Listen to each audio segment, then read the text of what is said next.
No, what do you make of these corruption allegations against Vice President Duterte? I mean, you were from the private sector. We know that in corporate, you have to be transparent. Diba?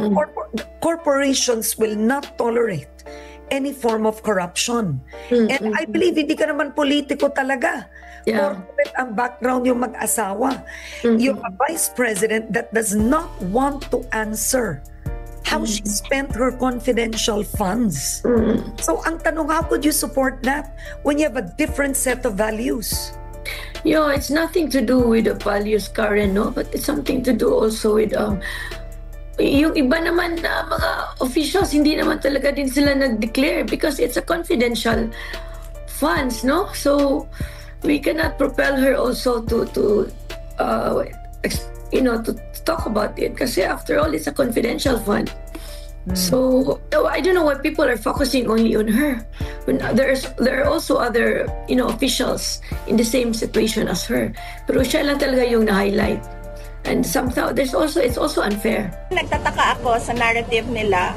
There was one time meron akong narinig na interview sa isang tao na nagsabi siya na how can you support the Vice President when she refuses to answer the question about confidential funds. But if you can remember, umattend ako sa hearing ng House of Representatives. Una, umattend ako. I refuse to take an oath because wala naman sa rules nila. But wala silang tinanong sa akin, kung maalala nyo, i-review ninyo yung hearing. Not one question was asked of me. And then the next time na umattend ako para samahan yung mga personnel ng OVP na sumasagot naman. Tapos when I requested that I assist the personnel of the OVP, sabi nila hindi pwede pag hindi ka mag-oath, diba? So sabi ko, okay, let's do this. I'll take an oath. They never asked one question. So I do not understand saan nanggagaling yung sinasabi nila that I refuse to answer. Hindi sa ayaw ko sumagot. Wala silang tanong during the hearings.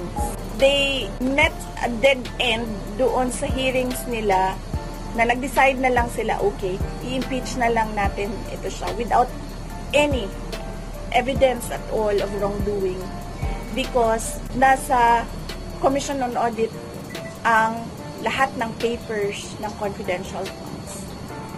So, it's not true na ayaw ko sumagot. Wala silang tanong.